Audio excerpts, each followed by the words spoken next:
This conference will now be recorded. अद्य गुरुवासरः अथवा बृहस्पतिवासरः पौष पौर्णिमा दिनांक 28 जानेवारी 2021 माधव निदान मधुकोष्ठिका निदान प्रकरण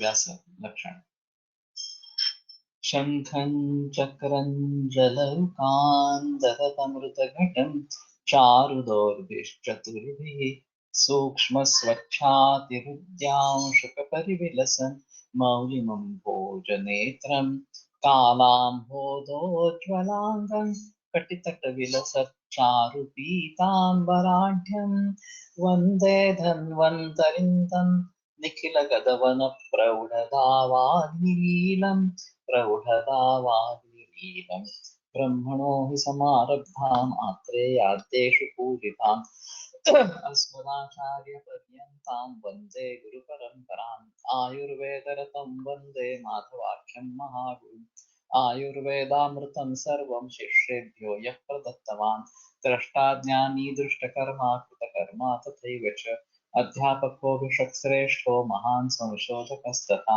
गुणैरेतैः समुदितैः यत्कार्यं प्रतनोति सः समृद्ध्यर्थं हि कार्यस्य वयं नु प्रयतामहे सरस्वत्यै नमो यस्याः प्रसादात् पुण्यकर्मभिः बुद्धिदर्पणसङ्क्रान्तं जगदध्यक्षमीक्षते आत्रेयं प्रथमं वन्दे आयुर्वेदजगद्गुरुम् आयुर्वेदामृतं सर्वं गृहीत्वा हि सुरेश्वरात् अग्निवेशादिकेभ्यो यत् प्रेच्छद्मं सत्तमः प्रथमं तन्त्रकर्तारम् अग्निवेशं नमामि।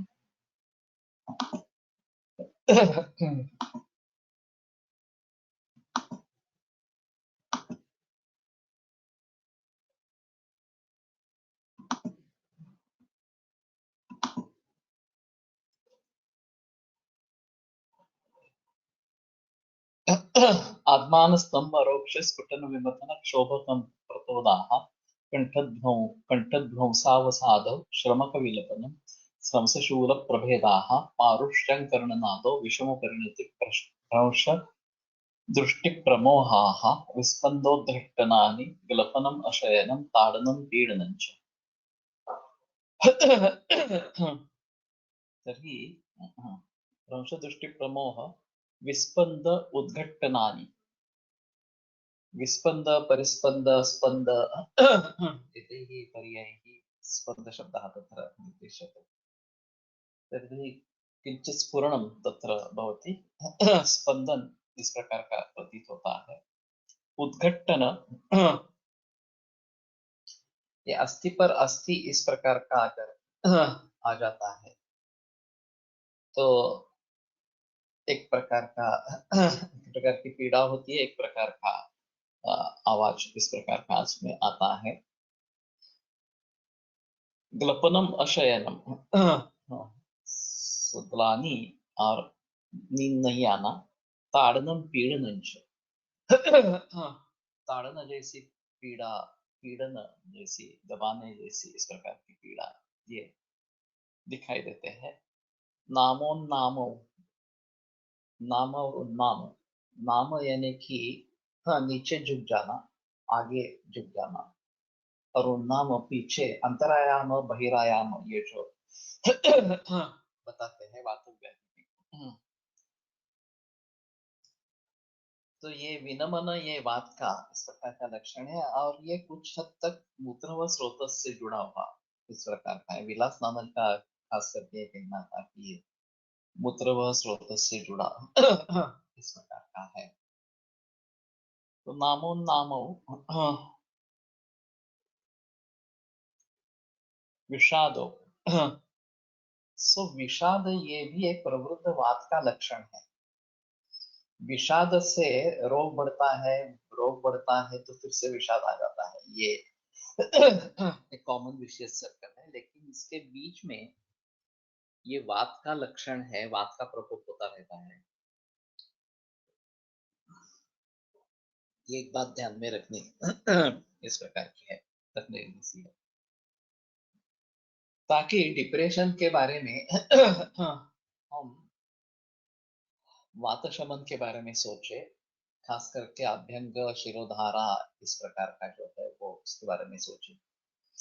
और कल जैसे ये पातंजल योग सूत्र के बारे में सोच रहे थे कि प्रच्छदन विधारणाभ्याम व प्राणस्य, सो चित्त प्रसादन जो है मैत्री करुणा मुदितोपेक्षाणाम सुख दुख पुण्या पुण्य विषयाणाम भावनातः चित्त प्रसादन, ये पहला सूत्र है। और उसके बाद में प्रच्छदन विधारणाभ्याम व प्राणस्य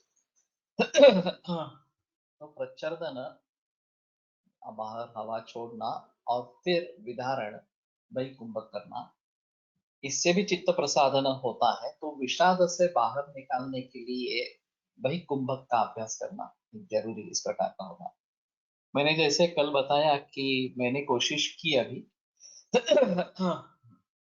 कि वही कुंभक करके जब हवा और फुफ्फुस में आ जाती है तो उसको फिर से वही कुंभक बहिर्विरेचन इस प्रकार का करने का ज्यादा देर नहीं हो पाता है, एक या दो ही बार हो पाता है, तो उसकी प्रैक्टिस करनी पड़ेगी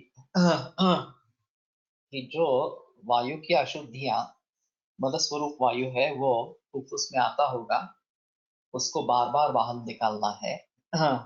तो प्रच्छर्दन और विधारण, दूसरा जो विधारण का अर्थ कृष्णा जी पुनर्कर ने किया है कि धीरे धीरे सांस लेके उसका विधारण करते रहना।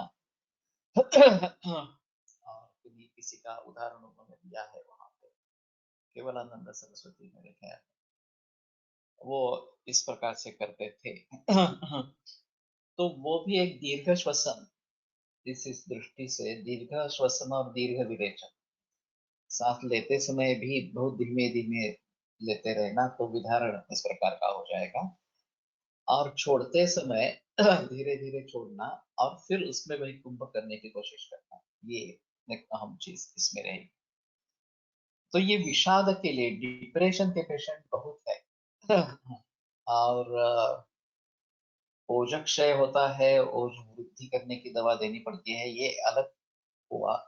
जिन कारणों से विषाद हो रहा है उसको कैसे दूर करें, ये एक अलग चीज इस प्रकार की रहेगी।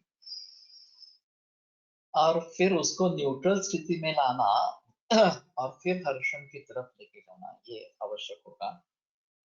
तो ये न्यूट्रल स्थिति में लाने के लिए अभ्यंग शिरोधारा ये इस्तेमाल में लाए जा सकते हैं। और इसी प्रकार से ये वही कुंभक ये भी इसमें फायदेमंद इस प्रकार होगा। ब्रह्म परिपतनम ब्रह्म और परिपतन इस प्रकार का, या ब्रह्म में परिपतन इस प्रकार का। तो चक्कर आना ये तो काफी चक्रारूढ़ से स्थिति है, जैसे कि हम चक्र के ऊपर घूम रहे हैं इस प्रकार का, और फिर गिर जाना। जृंभणम रोम हर्षो ये जृंभा ये भी वात का लक्षण है, विशेषतः ज्वर के बारे में। वातज ज्वर में ये जृंभा ये पूर्व रूप में इस प्रकार का आता है। रोम हर्ष ये भी वात का लक्षण है। विक्षेप आक्षेप शोष ग्रहण शुचिरता छेदनम वेष्टनम च। विक्षेप और आक्षेप इसमें क्या फर्क है, ये थोड़ा सा देखना पड़ेगा। जब बाहर फेंके जाते हैं तो शायद विक्षेप, और अंतर्गत ही इस प्रकार के आक्षेप आते रहते हैं। तो क्षिपंती ऐसी अगर स्थिति है तो विक्षेप कहेंगे। क्षिपंती व चांगानी दास में लक्षण बताया जाता है।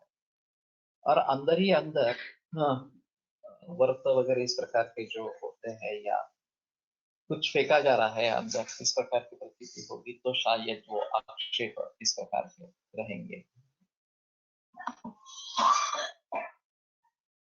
परिपतन तोल संभातान्वयिणी,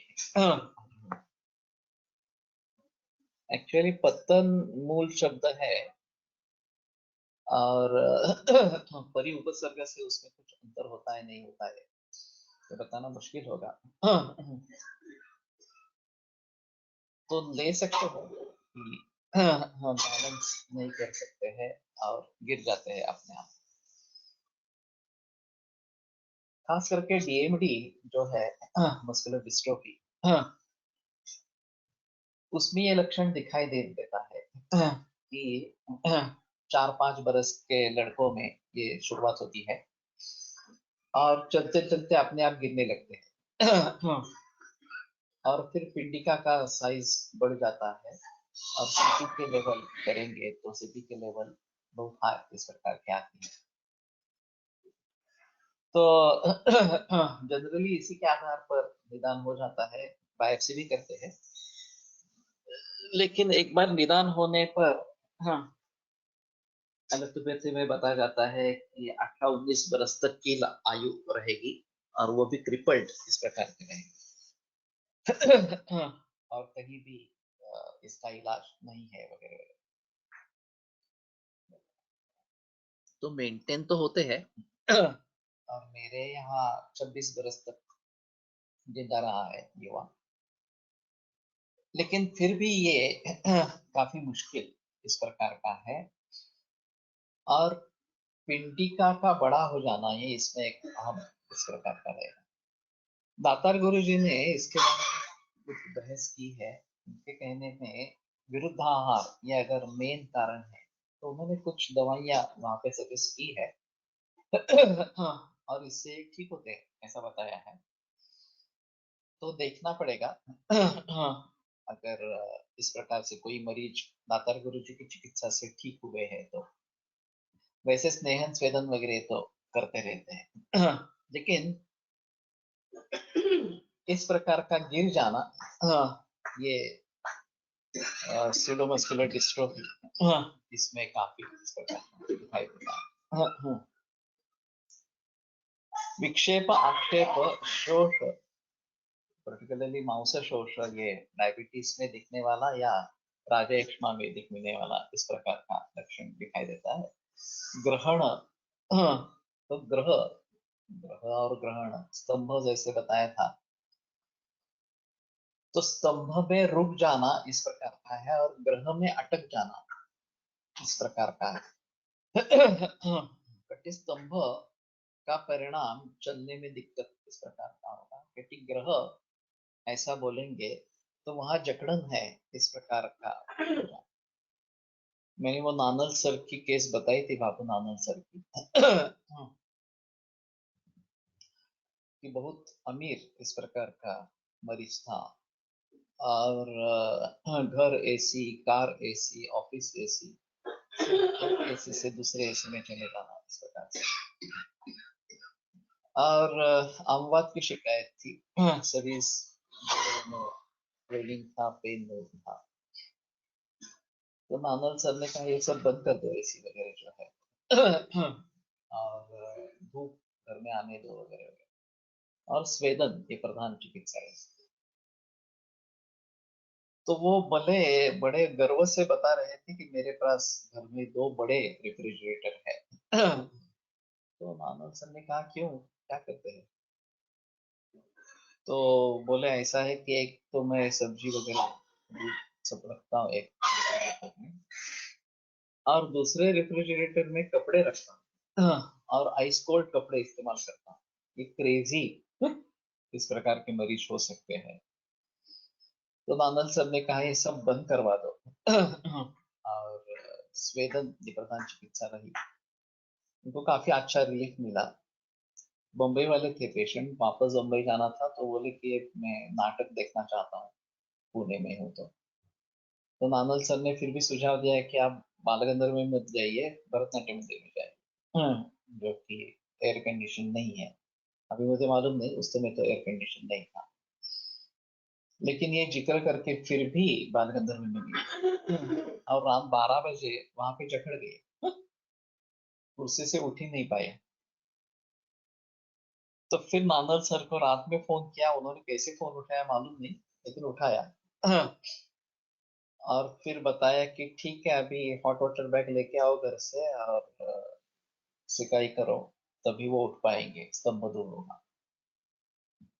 तो ये बड़ा अजीब अनुभव है और काफी सोचने लायक इस प्रकार का है। तो ग्रहण सुशिरता ये एक भावना जैसी होती है कि अंदर से सुशील हो गया है, कुछ है ही नहीं अंदर, इस प्रकार की फीलिंग होती है। अस्थि सौशील्य, हाँ, ये एक दिखाई दे सकता है, अनुभूत इस प्रकार का हो सकता है। वैसे सर में भी इस प्रकार का भारीपन भी हो सकता है, नहीं तो सुशीलत्व, हॉलोनेस इस प्रकार का फील होता है। सरदर्द में वात प्रधान सरदर्द है, तो उसमें धातु क्षयजन्य है या अमार्गावरोधजन्य है, इसके लिए एक सिंपल उपशय अनुपशय इस्तेमाल में ला सकते हैं। अगर वस्त्र से सर को बांधेंगे तो कुछ मरीज में आराम मिलता है, तो वहां समझ लेना है धातु क्षयजन्य है, इसमें शायद बृहत्वा चिंतामणि ताप्यादि वगैरह करके प्रयोग करना है। और अगर इस प्रकार के वेस्टर्न से या बांधने से तकलीफ बढ़ती है, तो समझ लेना है मार्गावरोधजन्य माता प्रकोप है, तीक्ष्ण वगैरह ऐसा कुछ करना चाहिए, या तीक्ष्ण लेप का प्रयोग करना है। स्तंभ एंड ग्रह कैन बी डिफरेंशिएट एज निरुपस्तंभित वात वृद्धि एंड उपस्तंभित वृद्धि कंडीशन।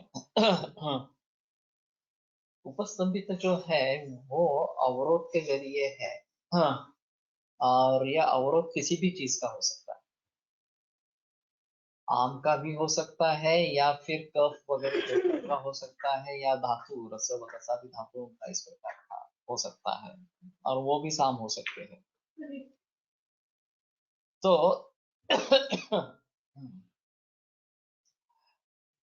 लेकिन ज्यादातर इन दोनों का प्रयोग पर्याय के रूप में भी हो सकता है।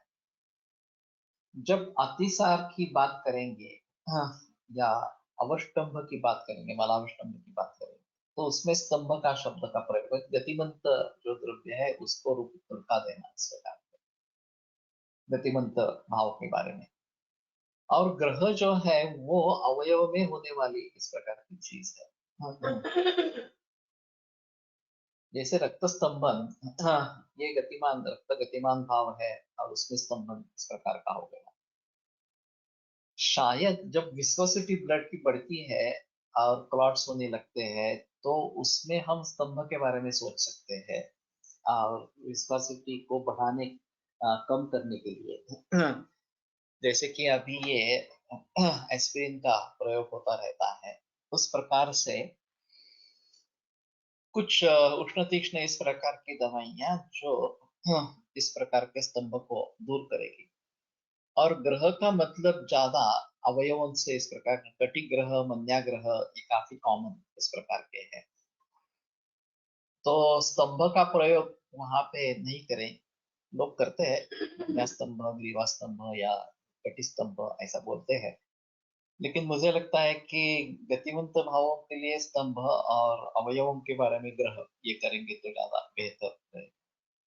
ये परिभाषा निश्चित करना ये भी एक अहम मुद्दा है, और अगर हम ग्रंथों के अनुसार निदान करते हैं और ग्रंथों के अनुसार चिकित्सा देने की कोशिश करते हैं, तो ये बहुत जरूरी है कि हम शूल से डील कर रहे हैं, वेदना से डील कर रहे हैं, पीड़ा से डील कर रहे हैं, हाँ, स्तंभ है, ग्रह है, वगैरह वगैरह। तो परिभाषा की निश्चित होना, ये लक्षण एग्जैक्टली क्या है, ये अगर हम सोच सकेंगे तो ज्यादा बेहतर होगा, और फिर उसके आधार पर चिकित्सा करनी है। दुर्भाग्य की बात है कि जब हम वातक व्याधि की चिकित्सा करते हैं, तो वहां इन लक्षणों का जिक्र नहीं होता। वहां निरुपस्तंभित उपस्तंभित इसी प्रकार से बताते रहते हैं, और उसके आधार पर चिकित्सा दी जाती है। और योग जो होते हैं वो संतर्पण अपतर्पण दोनों करने वाले भी होते हैं, कुछ संतर्पण होते हैं, कुछ अपतर्पण होते हैं, कुछ दोनों तरीके से काम करने वाले इस प्रकार से होते हैं। तो किन औषधियों का कहाँ प्रयोग करना है, ये काफी मुश्किल इस प्रकार का हो जाता है डिसाइड करना, लेकिन ये करने की जरूरत है अगर हम हर लक्षण की संप्राप्ति को समझने की कोशिश करें। जैसे में एक मैंने बात की थी कि सिम्टोमेटिक रिलीफ हमें देना है, डिसीज कोई भी हो, चाहे कैंसर हो, चाहे बुखार हो, चाहे और कोई, लेकिन अभी मेरा सर दर्द बहुत ज्यादा है, तो उसमें रिलीफ मुझे कैसे आए? तो इसमें अगर हम रिलीफ दे पाते हैं तो रोगी टिक पाएगा, हमारे ट्रीटमेंट लेता रहेगा। अगर ये नहीं होता है तो फिर वो सिम्टोमेटिक रिलीफ ढूंढते ढूंढते एलोपैथी में चला जाएगा। तो हर लक्षण को इस प्रकार से समझ लेना, ये उसकी संप्राप्ति के बारे में जानकारी ले लेना, ये आवश्यक इस प्रकार का रहेगा। और खास करके जो नए विकार है जिनके बारे में ज्यादा बहस ग्रंथ में नहीं है, उनके बारे में हम कैसे सोचें, ये एक अहम चीज इस प्रकार की रहेगी। जैसे मेरा मेन फील्ड कैंसर का है, और कैंसर में वेदना ये बहुत अहम मुद्दा है। तो बहुत सीवियर पेन इस प्रकार का रहता है, और हर मरीज में उसके बारे में किस प्रकार का सोचे और उसको रिलीफ कैसे दे, ये डिसाइड करना काफी मुश्किल। हमारा सूत्र तो वायु धातु क्षय को मार्ग से आवरण नवा इतना ही सीमित इस प्रकार का है। कई कई रोगों में इस प्रकार की स्थिति आती रहती है कि लक्षण देते हैं बस्ती पार्श्व शिरश्री वैगनिक अक्षर साधिता वगैरह वगैरह इस प्रकार से अस्वेदन तृष्णार्थास्थिता मरक नागरे। तो जहां ग्रंथों में हम कुछ रेफरेंसेस ले सकते हैं, वहां ग्रंथोक्त चिकित्सा दे सकते हैं। लेकिन इसमें ऐसा होता है कि नहीं बता सकते कि ये निरुपस्तंभित है, उपस्तंभित है वगैरह वगैरह इस प्रकार से। और बेसिक कैंसर अपतर्पणोत्थ विकार है, संतर्पण चाहिए, लेकिन आम अगर है तो उसमें अपतर्पण चाहिए, लंदन चाहिए वगैरह वगैरह। तो स्तंभ एक मूवमेंट्स रिस्ट्रिक्टेड, ग्रह रिस्ट्रिक्टेड मूवमेंट्स विथ पेन असे म्हणता येईल का? मान अवघडणे, उत्संग भरणे एक्सेट्रा ग्रह।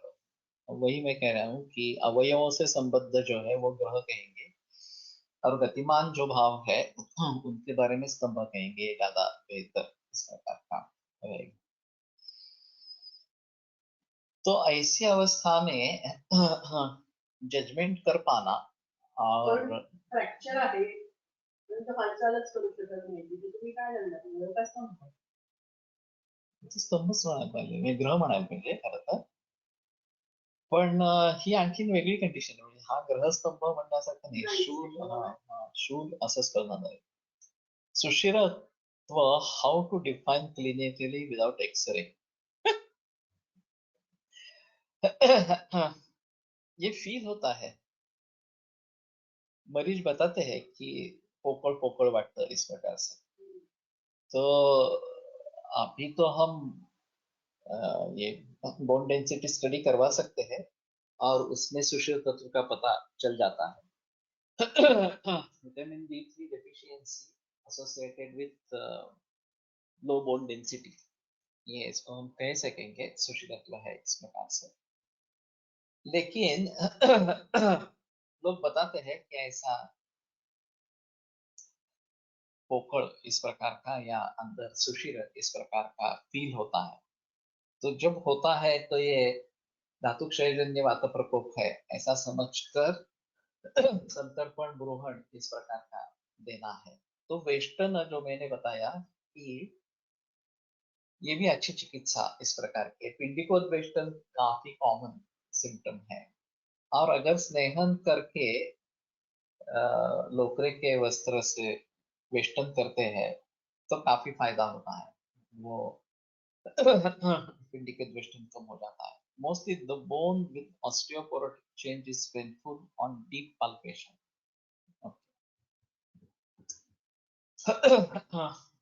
लेकिन डीप palpation के जरिए होगा, लेकिन वेस्टर्न करेंगे तो इसमें फायदा होगा, इसमें संदेह इस प्रकार का नहीं है।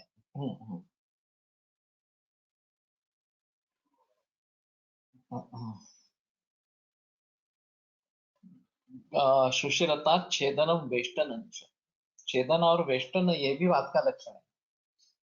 एक्चुअली वेस्टर्न जो है तिमितत्व ये लक्षण कफों में आता है। तिम्पति गात्राणी आर्द्रचर्म इस प्रकार से। तो लेकिन यहाँ पे उन्होंने वेष्टन इस प्रकार का हो रहा है, ये वात का लक्षण बताया गया है। वर्ण शावो ऋणोपी ऋणोवा, तो शाव या अरुण वर्ण इस प्रकार का। तृणपि च महती, बहुत ज्यादा प्यास इस प्रकार की। एक वेणुमाधव शास्त्री जोशी की केस मैंने काफी दिनों पहले इसमें शेयर की थी। अच्छी केस है कि एक 18-19 वर्ष का युवा ड्राइव किया पानी में और अंदर चुभ गया उसका और सर पे आघात हुआ, फ्रंटल हेड पे आघात हुआ। और फिर उसको जब भी कुछ थोड़ा भी धक्का लगता तो आक्षेप का शुरू हो जाता। विक्षेप कहेंगे ज्यादा बेहतर है, अभी आक्षेप और विक्षेप दोनों है। और बहुत प्यास लगती थी और वो कहता रहता था कि पानी डालो पानी डालो। और ये करीबन सिलसिला 5-6 घंटे तक चलता रहता था। 4-5 लोग उसको पकड़ कर रखते थे, एक आदमी उसके मुंह में पानी डालता था, कोल्ड ड्रिंक डालता था, चाय डालता था, वो सिर्फ चिल्लाता रहता और डालो इस प्रकार से तो ये केस जसलोक में जाकर वापस आ गई, वहां पे कुछ निदान नहीं हुआ और लक्षण तो वैसे ही थे। उसको बहुत संभलते थे कि कहीं उसको धक्का न लग जाए, धक्का लग जाने पर ये शुरू होता था। तो वेणुमाधव शास्त्री जोशी जी ने सिर्फ या अस्थि के ऊपर आघात और मज्जा पर परिणाम इस प्रकार का सोचकर अस्थि मज्जा पाचक का काढ़ा दे दिया। और से काफी उसको रिलीफ मिला। एक 15 दिन के बाद उसको पहला धक्का लगा। तो जो आक्षेपक शुरू हुए उस समय में भी लेकिन वो 15-20 मिनट ही टिके। पानी भी 10-15 गिलास तक ही सीमित रहा, नहीं तो 80-90 गिलास तक पानी, कोल्ड ड्रिंक्स, चाय ऐसा लेता था। और फिर उससे आगे तकलीफ होती थी, उस पानी के लिए भी तकलीफ होती थी। तो ये एक अद्भुत केस है कि केवल अस्थिमज्जा पाचक इस काढ़े से वो ठीक हो गया। मैं जब फर्स्ट ईयर में था तो उनके पास गया था सीखने के लिए। तो उस समय वो दिखाने के लिए आया था और वो स्कूटर पर बंबई से अहमदाबाद होके वापस आया था, जिसको थोड़ा भी धक्का सहन नहीं होता था। वो इतना ठीक हो गया था कि स्कूटर पर मुंबई से अहमदाबाद जाकर वापस आया था। तो ये अद्भुत केस है वैसे देखा जाए तो। और मेरा यहाँ गया क्योंकि तुड़पी चमहती इतनी ज्यादा प्यास, ये मैंने पहली बार सुनी है। इतना मैंने भी कभी देखा नहीं है इस प्रकार का मरीज लेकिन इसका एलोपैथी में कुछ निदान ही नहीं हो पाया और कुछ ट्रीटमेंट भी नहीं हो पाई। और वो आयुर्वेद में आके वेणुमाधव शास्त्री जोशी के हाथे तृष्णा आणि आक्षेप दोनों। पण ही पिपासा नाहीये। नहीं नहीं, तृष्णा से पिपासा नहीं है स्वाप विश्लेष संगाह। तो सुक्ति एक अहम लक्षण इस प्रकार का है।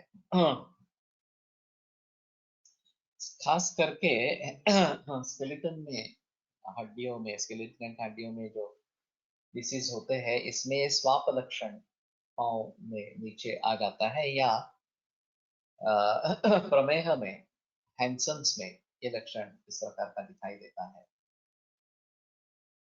तो मॉडर्न के हिसाब से नर्वस टिश्यू से एसोसिएटेड है और हमारे हिसाब में रक्त से एसोसिएटेड है वैसे है तो वात का लक्षण इस प्रकार से। तो रक्त में स्पर्श ज्ञानम असंशय, ये शुद्ध रक्त का वर्णन किया गया है, उसका लक्षण बताया गया। तो अगर रक्त का प्रवाहन ठीक है तो स्पर्श ज्ञान होता है, ऐसा कहना है स्वाप यानी कि बाधिर्य या स्पर्श का ज्ञान नहीं होना इस प्रकार। इसका एक जो देखते हैं मूंगा यानी इस प्रकार से किसी भी एक पोजीशन में ज्यादा देर रखेंगे तो उसमें कुछ सेंसेशन नहीं है और चिड़िया जैसी चढ़ गई है वगैरह वगैरह ऐसा लगता है। और थोड़ी देर के बाद हाथ पैर झटकने पर वो कम हो जाता है।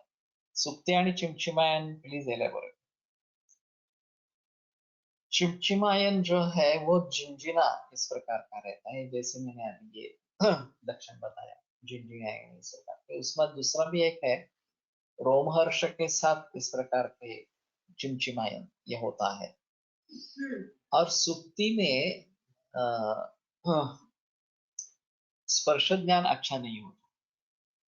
डायबिटीज में लक्षण दिखाई देता है कि एंड आर्थराइटिस, ये जो डायबिटीज का कॉम्प्लिकेशन है, और सर्कुलेशन काफी कम हो जाता है जिसके जरिए आगे सर्कुलेशन कम होने के जरिए गैंग्रीन इस प्रकार का बन सकता है।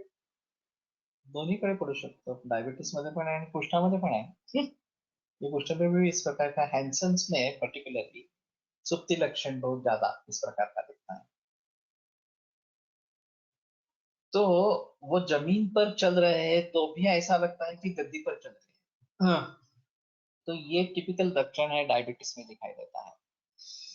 और इसमें सर्कुलेशन का सुधारना बहुत जरूरी होता है। कौटेजात शिलाजित या शिलाजित तुक्के योग इसमें अच्छा इस प्रकार का काम करते हैं। तो सुप्तिनुत्परम ये एक चूर्ण आया है, शायद विडंग और कुष्ठामध्ये आलंय। कुष्ठात आलंय का वातों में? कुष्ठातच आलंय। हाँ। तो उसका इस्तेमाल मैंने किया है कुछ मरीजों में इस प्रकार से। और वैसे हमारे यहाँ हैंसन्स के पेशेंट बहुत कम आते हैं। जो भी आए हैं वो पुराने जमाने की बात इस प्रकार की हो गई। फिलहाल इस प्रकार के मरीज नहीं है। तो इसमें सर्वाणि कुष्ठानि स वातानि स पित्तानि स श्लेष्माणि स रक्तानि स कृमिणी च भूमि, ये जो सुश्रुत का सूत्र है, तो सभी कुष्ठ में रक्त और कृमि ये दोनों भाव रहते ही है। तो उनके बारे में थोड़ा सोचना इस प्रकार का पड़ेगा। पातुम इच्छा पिपासा है तत्र तृष्णा स्यान्नवा। पीने की इच्छा है, पिपासा है, उसमें तृष्णा होगी ही ऐसा नहीं, कभी हो सकती है कभी नहीं हो सकती। तो पानी देखा, कोल्ड ड्रिंक देखा, चाय देखी तो पीने की इच्छा होती है, तो ये पिपासा है। अगर अंदर से तृष्णा है और पानी लेने की इच्छा उस तृष्णा के जरिए हो रही है तो ही वो तृष्णा इस प्रकार की बताई जाए। तो ये डिफरेंशिएट करना जरूरी है कि मुझे तृष्णा है या पिपासा है। तृष्णा है तो पानी पीना है, पिपासा है तो नहीं पीना है, इस प्रकार से। स्लिप डिस्क मध्ये मुंग्या येणे ही पण सुक्ती आहे का, बोल सकते हैं। हाँ। अभी मेरा एक खुद का अनुभव रहा कि मैंने सुपर एफी बजाज की मॉडल खरीदी थी। और जैसे ही मैंने उसका प्रयोग करना शुरू किया तो मुझे महसूस होने लगा कि ये गड़बड़ है सस्पेंशन में उसके, और कमर और पीठ का दर्द होना आरंभ हो गया। तो भी मैंने वो चलाई। फिर ऐसी नौबत आ गई कि बस अब लेटना ही है, कुछ स्कूटर भी नहीं चला सकते, उठना बैठना भी मुश्किल इस प्रकार का हो गया, सुप्ति लक्षण भी दिखाई दिए। तो मैं उलझन में आ गया कि क्या करूं। और चरक सिद्धि स्थान पढ़ा उस समय में, और बस्ती व्यापक में ये यान इस प्रकार का बस्ती करके यान क्षोभ अगर हो जाता है तो जो लक्षण है वो इसमें ये लक्षण है। तो उसमें पहली चिकित्सा दिया है निदान परिवर्तन। तो मैंने वो स्कूटर बेच डाली। हाँ, नई स्कूटर खरीदी। हाँ, उस समय मैंने वेगो खरीदी शायद। और फिर स्नेहन स्वेदन ये सब किया। हाँ, तो फिर मैं ठीक हो गया और बाकी फिर आगे कुछ करने की नौबत नहीं आई। और वो सुपर एफी मॉडल फेल गया उनका बजाज का, उन्होंने वो वापस ले लिया फिर। बाजार से निकाल दिया।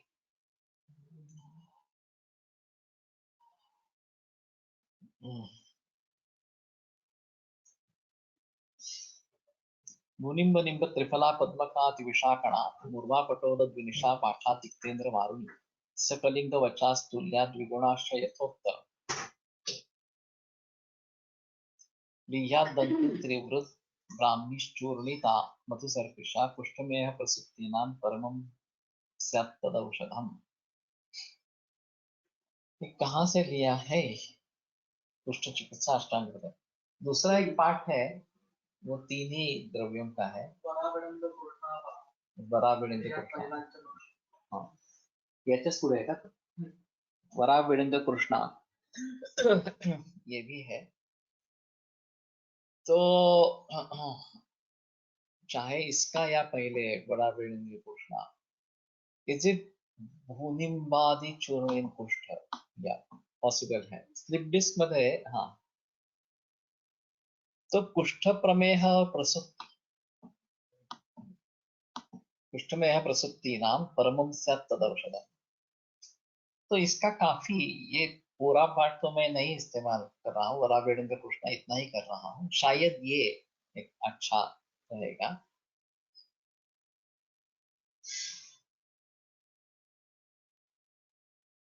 हे कळत नाही का की वराविडिंद कृष्णा हे कुठून आलं?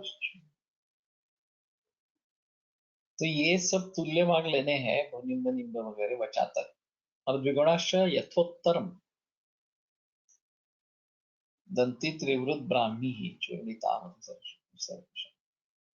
यथोत्तरम द्विगुणा का, इसके डबल दंती, उसके डबल त्रिवृत और उसके डबल ब्राह्मी, काफी विरेचक होगा। इतनी बड़ी मात्रा में अगर त्रिदंती त्रिवृत है और ब्राह्मी इसमें और है थोड़ी सी।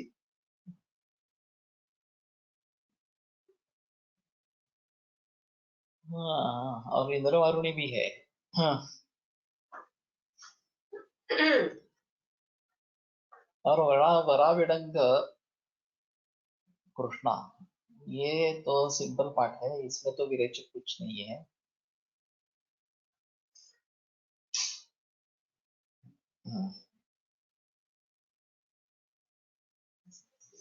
तो शायद इसके बारे में सोचे, हाँ, प्रयोग के बारे में। और वराविडंग कृष्णावा लीह्या तैलाज्य माक्षिक, तैलाज्य माक्षिक ये कहाँ पे अनुपान आया है, एक देखना जरा इंटरेस्टिंग होगा। हाँ, जैसे व्यवसादी सत्व के बारे में भी तैलाज्य माक्षिक इस प्रकार का आता है, और कहीं कहीं योगों में ये घृत तैल मधु, इन तीनों का प्रयोग इस प्रकार का होता है।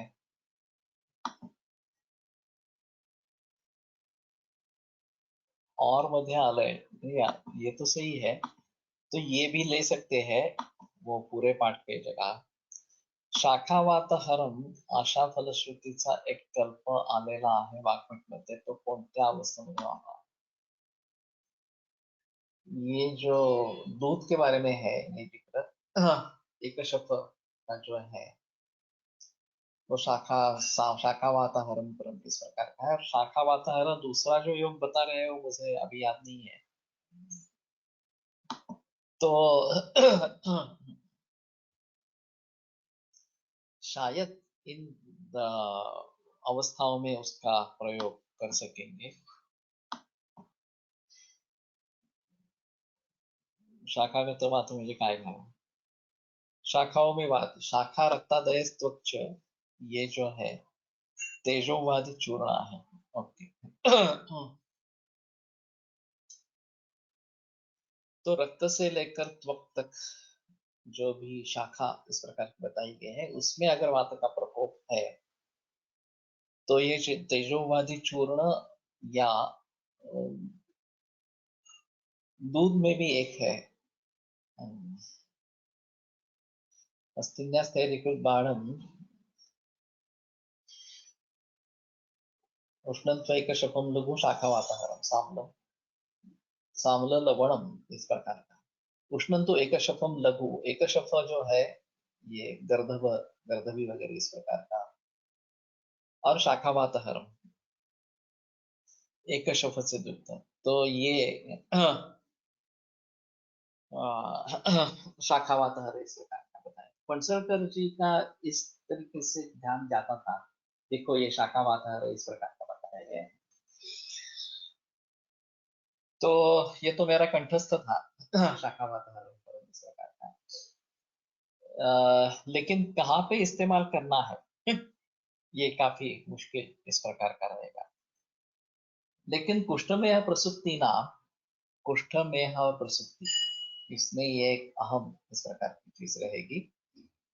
और advance cases of diabetes, advance cases of Hansen's, इसमें इन सभी का प्रयोग करते रहना ये अच्छा इस प्रकार का रहेगा।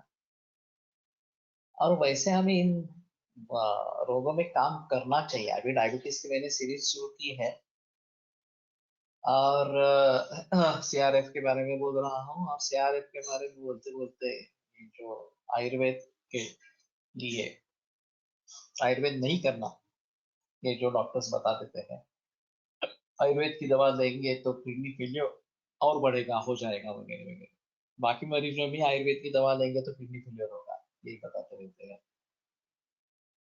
तो उसका कुछ प्रतिवाद करना है तो अभी उसमें मैं लगा हूँ।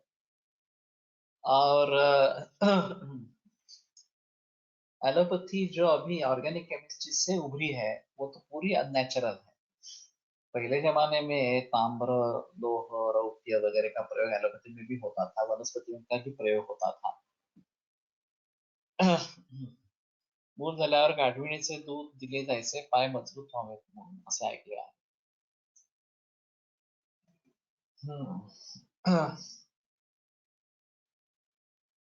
प्रचलन कहीं ना कहीं होगा। और ये एक अलग जमात है जो इस प्रकार के गर्दभों का पोषण करती है। अब ये काफी कम हो गया है इस प्रकार से। लेकिन पुराने जमाने में चीजें उठाकर ऊपर ले जाने के लिए गर्दभों का प्रयोग होता था, जहाँ पे रास्ते नहीं है। और वो टिपिकली जहां से आरंभ करना है और जहां तक जाना है, इधर उधर कहीं नहीं जाते, वहीं पे जाते हैं, वापस चले आते हैं। ये खासियत है गर्दभों की। लेकिन उसकी कीमत बहुत चुकानी पड़ती है अभी तो। ये काफी रेयर इस प्रकार का होता है। Should we be careful when using रसौषधि in advanced renal failure patients? सिर्फ रीनल फेलियर पेशेंट्स में ही नहीं, बाकी मरीजों में भी इसके बारे में सोचना है। खास करके नागभस्म जिसमें है, उन औषधियों के प्रयोग करने के बारे में सोचना जरूरी है। क्योंकि अगर बाजार से खरीद रहे हैं और नाग भस्म अच्छा बना नहीं है, 452 में 54,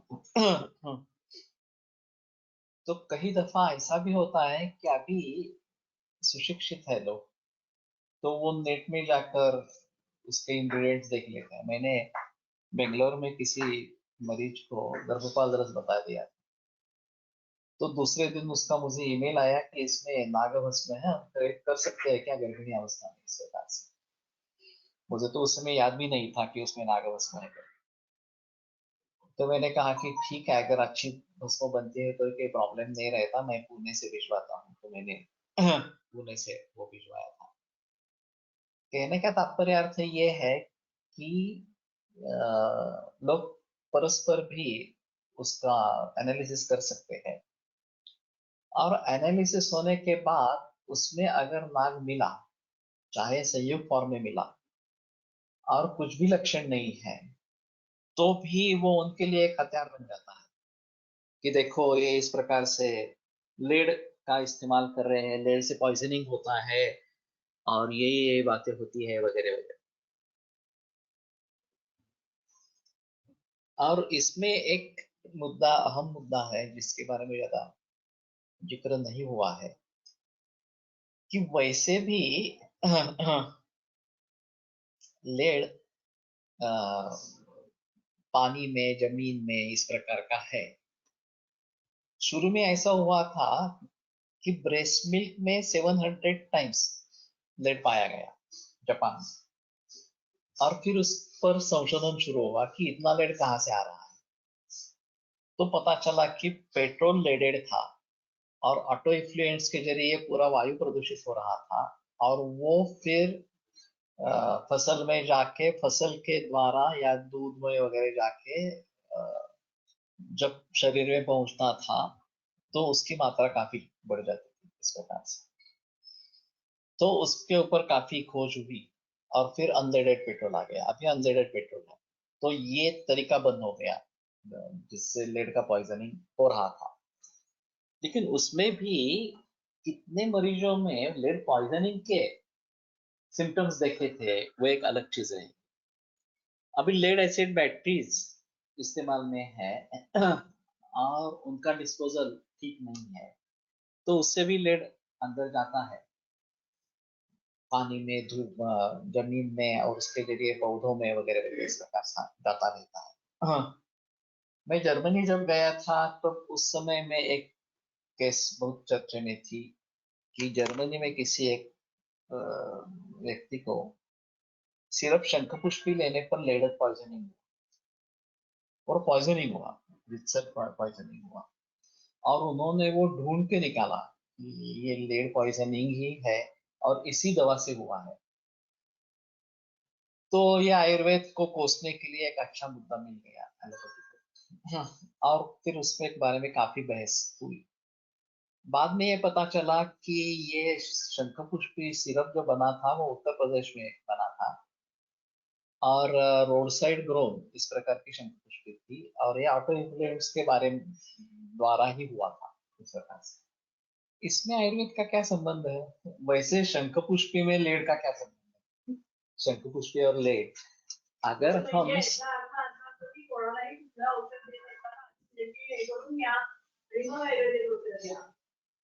अगं पण त्याच्यामध्ये असं आहे, जर दुसऱ्या कुठल्या तरी प्रकरणातून लेड शिरलं आणि बरोबर आयुर्वेदिक औषध घेतोय म्हणून सापडलं, आणि लेड तुमच्या शरीरात किती असतं बघा, आणि मग ते यायचं का नाही, तुम्ही लेडिंग करू नका असं, पण हे इतके टेस्ट लोक अभी एक रिलायंस रेलिगेयर, ये एक कंपनी ऐसी है जो जिसका पैकेज है, और उस पैकेज में ये सभी आते हैं, लेड वगैरह का भी प्रयोग किया, परीक्षण किया जाता है। बाकी लोग नहीं करते, बाकी के पैकेजेस में लेड का नहीं है, लेकिन रिलायंस रेलिगेयर के पैकेज में लेड के बारे में भी परीक्षण है।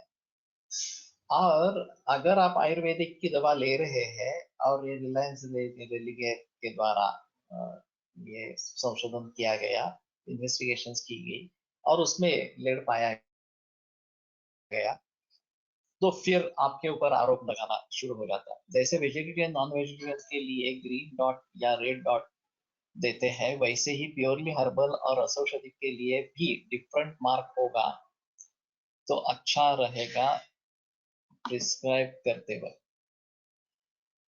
इसमें एक अहम मुद्दा ऐसा है कि जो बेचने वाले हैं उनके ऊपर कोई पाबंदी नहीं है, निर्बंध नहीं। जो औषधि निर्माण करने वाले हैं उनके ऊपर निर्बंध है कि ये नॉन टॉक्सिक होनी चाहिए।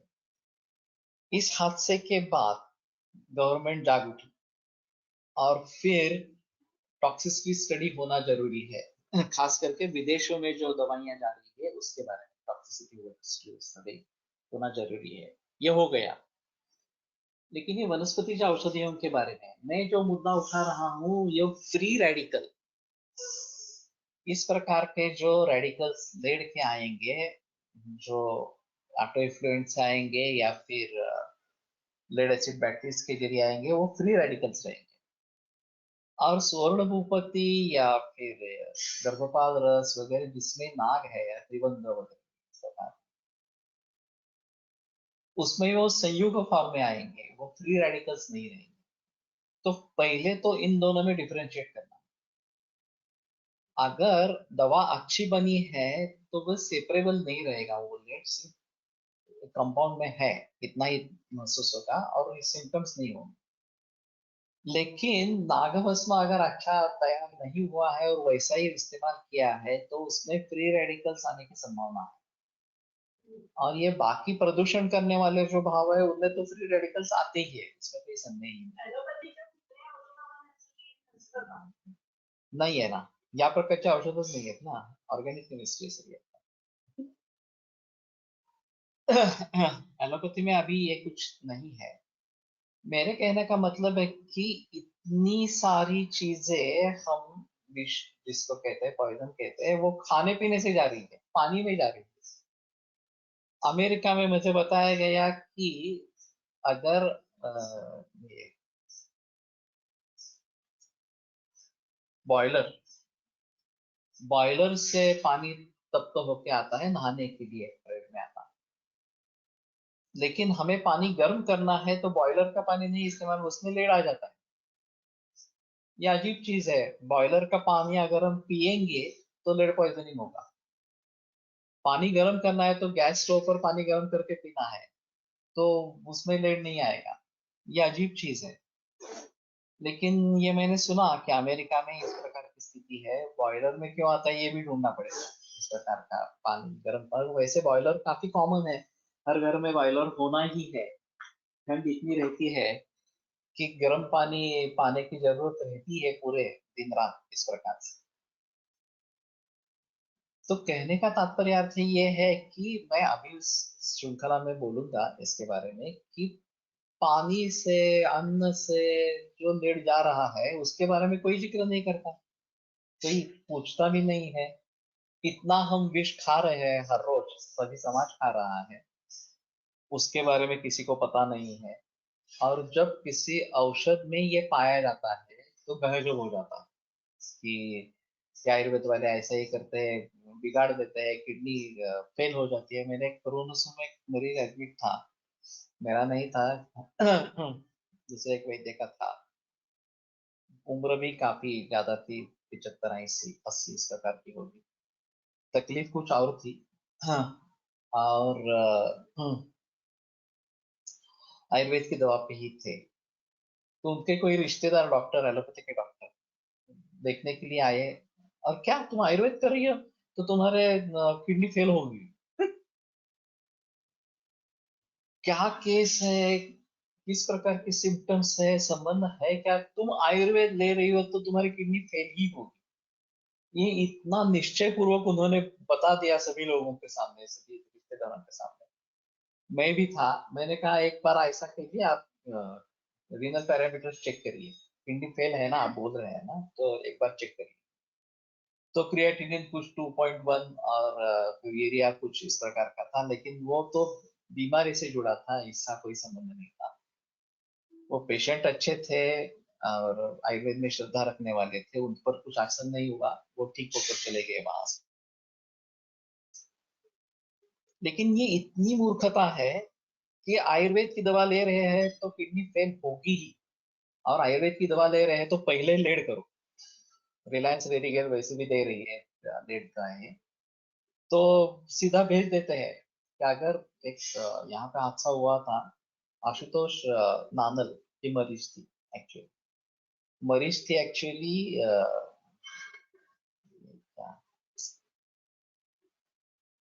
अल्सरेटिव कोलाइटिस की. और 3 बार वो पहले एलोपैथी में जा चुके थे, कुछ फायदा नहीं हुआ था. फिर आशुतोष नानल के पास आने के बाद 3 बरस बहुत अच्छे गए, इसमें कोई संदेह नहीं था. फिर उसको कामला हुई.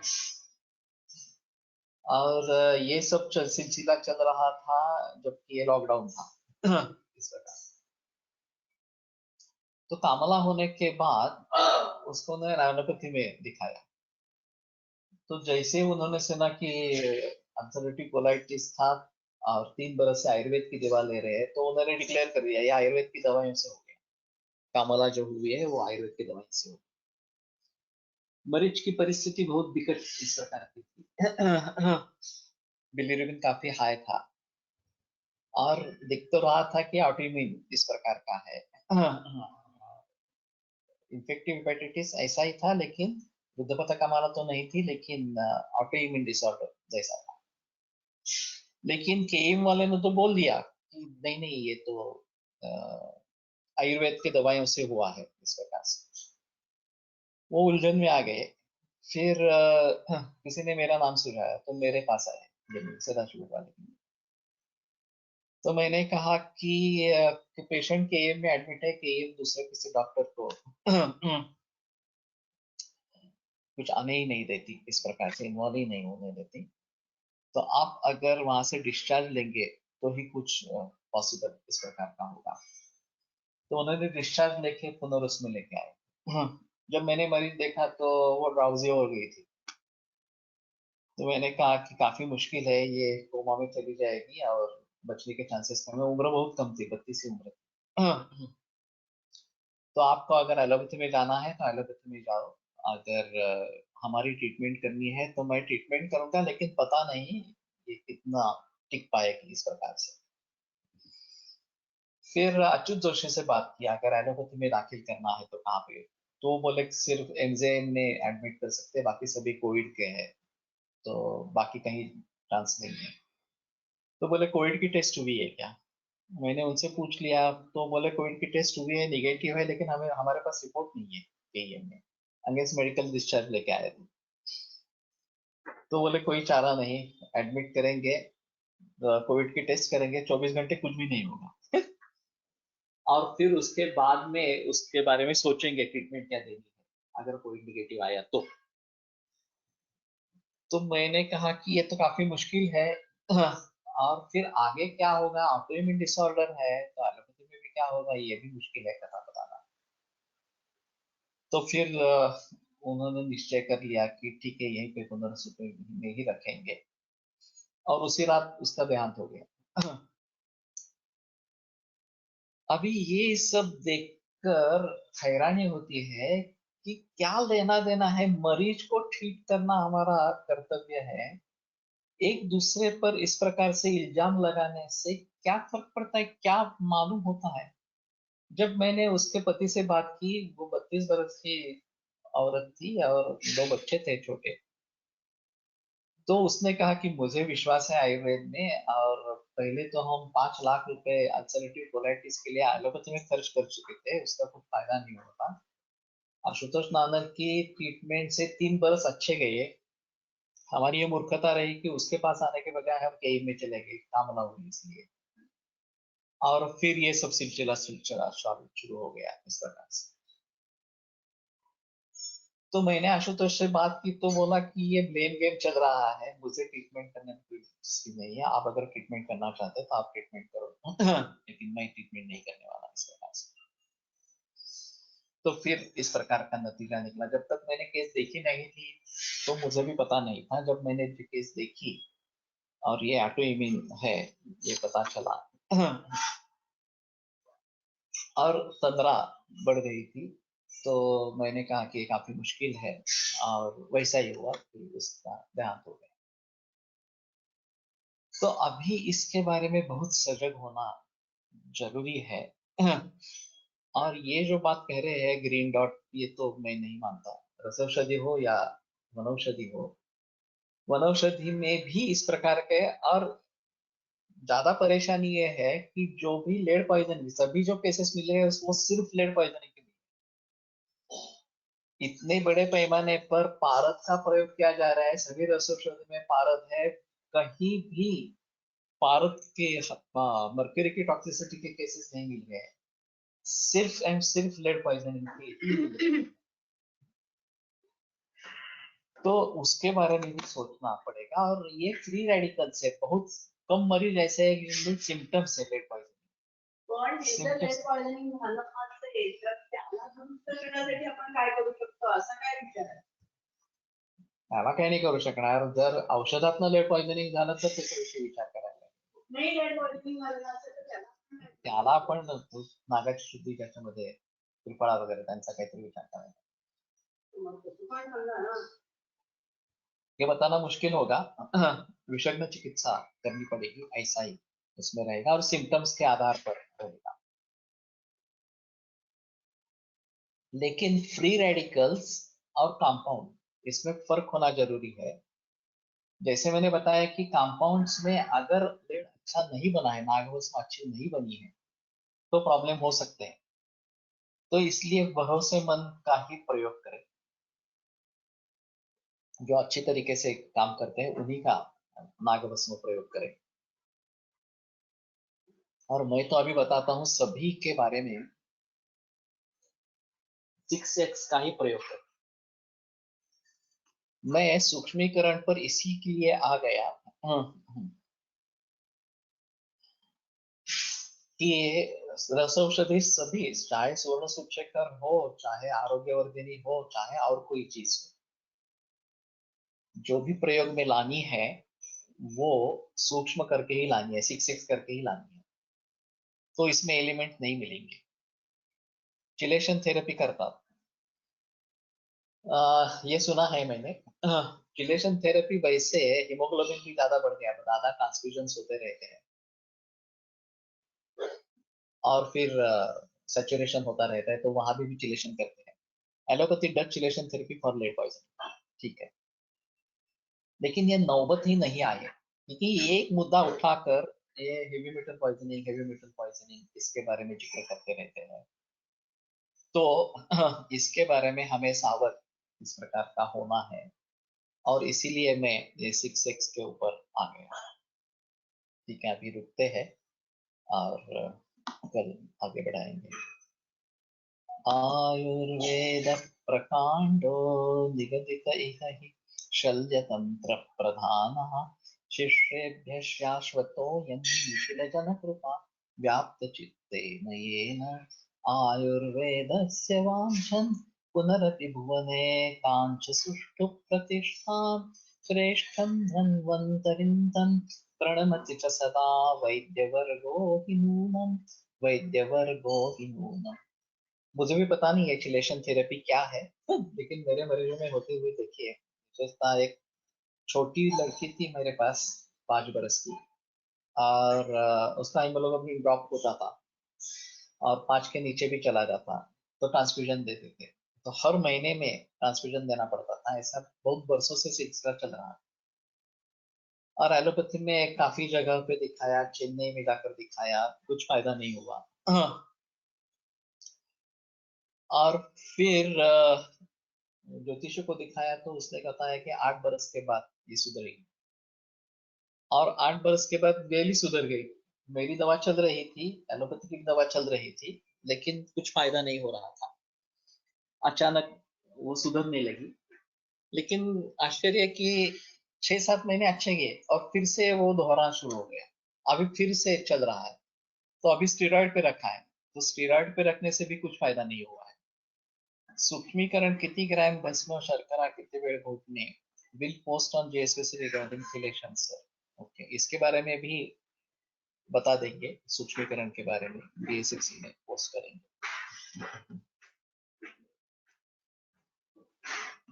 तो विरम्यते व्याख्यान व्यापारात्